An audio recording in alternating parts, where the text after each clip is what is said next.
Hello, my wonderful music lovers out there. In this video, we have a lot of important things to discuss. Coldplay had that live cinema experience. AJR is wrapping up things with OKO and starting some new stuff. And of course, Taylor Swift just released Midnight. So we've got a lot to cover today. But of course, before we get started, if you haven't done so yet, definitely subscribe to the channel. I am super close to a milestone, so I would appreciate that. And of course, by doing so, you get weekly videos just like this.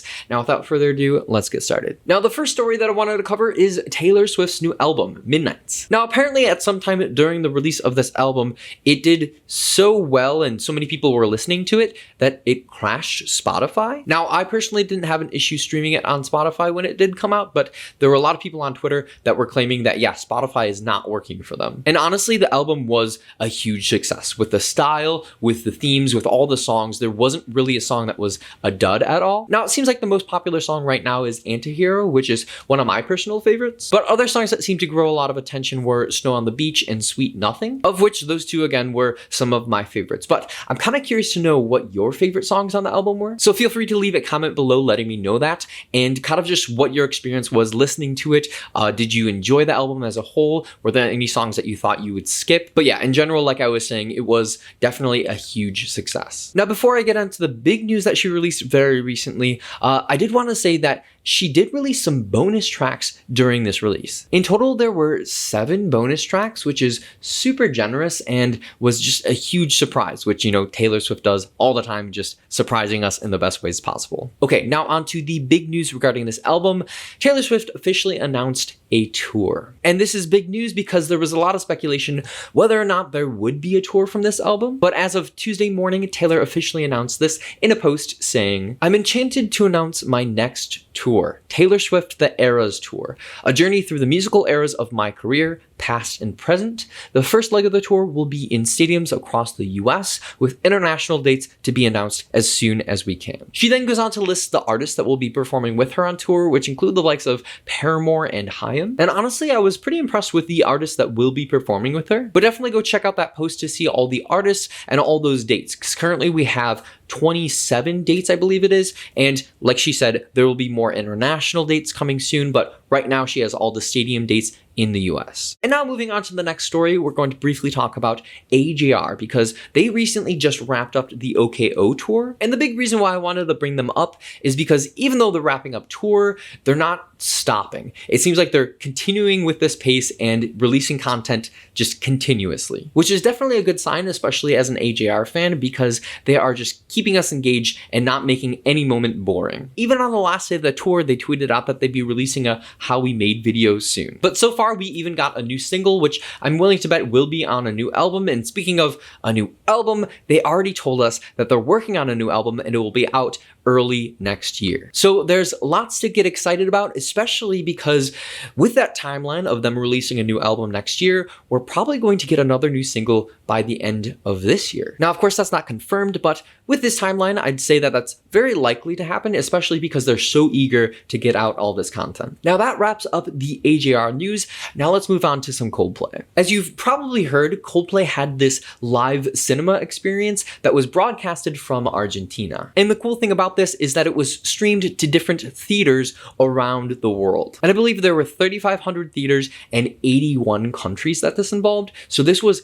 a big deal. And they did this for not one, but 2 different nights on October 28th and 29th. But what I'm going to cover right now is mostly in regards to what happened on the 28th. There wasn't much of a difference between the 2 days, but there was a little bit more on the 28th that I wanted to discuss. So that's what we're going to be talking about now. Now, overall, the performance and theatrics and just song list was basically the same as normal, but there were some small details that were different or things that just stood out to me. So I kind of wanted to share those first. Now, one thing that was changed was where they usually play Politic, they instead played a song called De Música Ligera. Now, I, like a lot of people watching this, had never heard of this song, and I honestly don't know if I pronounced that right, but this was a song that was made in the 90s, and apparently it has a huge following in Argentina. So it made a lot of sense that Coldplay played it there and had all these people sing along with it. And it was honestly a really cool moment. Now, another part that I absolutely loved was when Johnny sang Don't Panic. Now, this happened right after Coldplay left the stage and came back to that smaller stage. And what was so meaningful for me is that Chris kind of just talked about how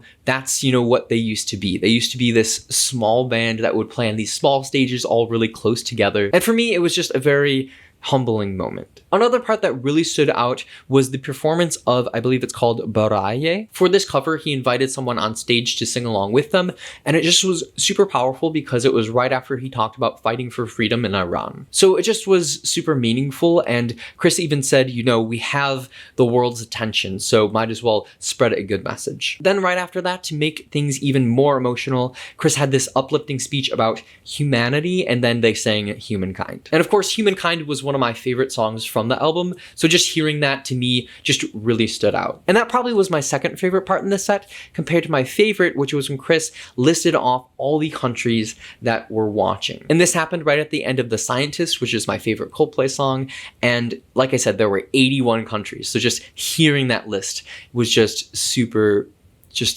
emotional and just super powerful. But my overall thoughts were that this whole thing was just incredible. I mean, it reached so many people, and it was just eco-friendly and just incredible. Not to mention that it helped a lot of people who would otherwise not be able to afford a concert ticket or even just afford to travel. But then they also did an amazing job of making it feel like a concert. Depending on where you were able to see the performance, some theaters even had the projection of the planets on the ceiling. And you even saw people taking like group photos at the theaters, which I thought was just super cool. But yeah, overall Coldplay just gets an A+ on this performance. Now, of course, I didn't want to end this story without mentioning the collaboration Coldplay did and how that played out with the first performance on the 28th. So as you all probably already know, Coldplay did a collaboration with Jin of BTS. Coldplay had this idea for a song and gave it to Jin. The name of the song is The Astronaut, and he took it and, you know, made it his own. Coldplay worked on it with him and released it just this past Friday. Now, what was super cool about this performance was that Jin actually was able to perform that song live at this concert. And even before Jin performed it with them,